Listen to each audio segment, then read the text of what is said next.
2025 में विधानसभा चुनाव की तैयारी हर एक पार्टी जो है वो जनता के बीच जाकर संगठन को मजबूत करके कर रही है। पूर्णिया जिला में भी इसकी सरगर्मी काफ़ी तेज है। कस्बा विधानसभा से जहां इस बार आफाक आलम विधायक हैं, तो वहीं उनको लगातार 3 बार शिकस्त देने वाले भाजपा के प्रत्याशी प्रदीप कुमार दास भी इस बार मैदान में उतरेंगे। हालांकि 2020 में वो चिराग पासवान की पार्टी से चुनाव में उतरे थे, लेकिन उनको कामयाबी नहीं मिली थी। लगातार 7 बार उन्होंने चुनाव लड़ा और 3 बार काफ़ी मतों से विजयी भी हुए। और कह सकते हैं कि 2025 की जो चुनाव है उनकी आखिरी चुनाव माना जा रहा है और वो भाजपा में है और भाजपा पे पूर्ण विश्वास है कि इस बार टिकट इनको मिलेगा। तो आखिर जो चुनाव लड़ रहे हैं, क्यों लड़ रहे हैं, क्या जनता उनको पसंद करती है, किस काम को लेके आगे जाएंगे, हम उनसे बहुत सारी बातें करेंगे। आखिर फिर पार्टी उन्होंने 2020 में क्यों छोड़ दी थी, शुरुआत करते हैं। 2020 में आपने पार्टी क्यों छोड़ दी? पार्टी तो हमने कोई नहीं छोड़ा।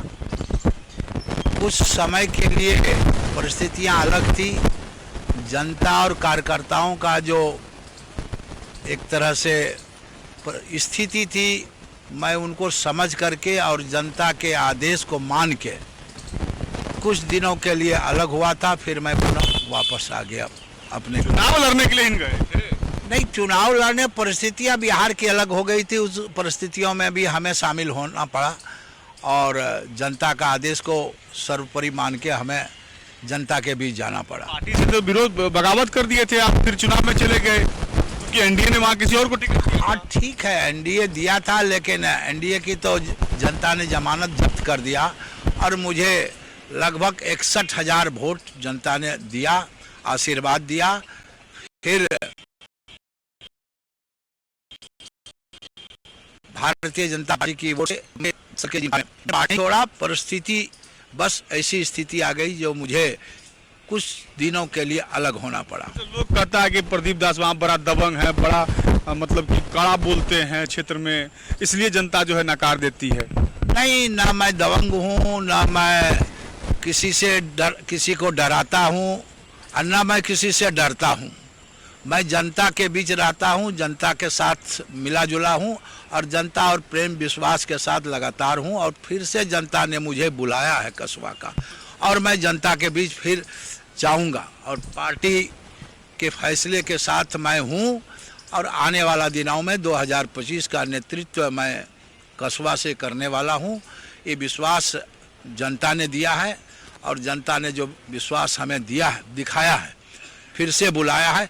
मैं कस्बा की जनता को के प्रति आभार व्यक्त करूंगा और करता भी हूं कि मैं 2025 का चुनाव भारतीय जनता पार्टी के बैनर से ही लड़ना चाहता हूं। तो ये आप कह रहे हैं ना, पार्टी बोल दी है कि टिकट दे दिए।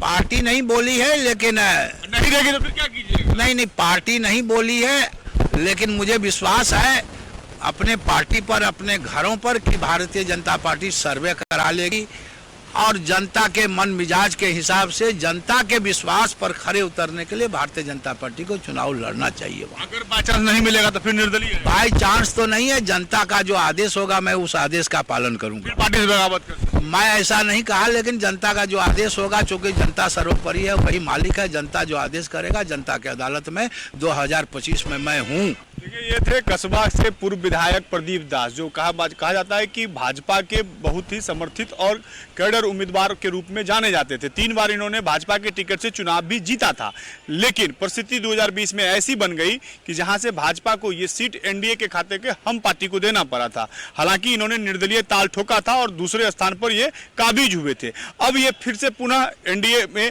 आ गए हैं, भाजपा में आ गए हैं। तो अब 2025 का विधानसभा का चुनाव है, इन्हें उम्मीद है कि भाजपा इस बार टिकट इनको देगी। लेकिन कस्बा विधानसभा क्षेत्र जो है वो काफी पिछड़ा हुआ इलाका माना जाता है, जहां से पूर्व मंत्री और वहां से वर्तमान विधायक हैं, कांग्रेस के बड़े नेता हैं, आफाक आलम प्रतिनिधित्व करते हैं। इनका सीधे तौर पर है कि आफाक आलम के 15 साल और मेरे 15 साल की तुलना की जाए कि कस्बा में कितना विकास हुआ है, उसी पर जनता मुहर लगाए। तो कुल मिला के बात यह है कि 2025 की जो रण है वो काफी दिलचस्प होगा, कस्बा विधानसभा चुनाव में देखने को मिलेगा, क्योंकि वहां पर 2 बड़े धुरंधर आमने सामने होंगे। कैमरामैन अमित कुमार के साथ प्रफुल्ल झा, पूर्णिया।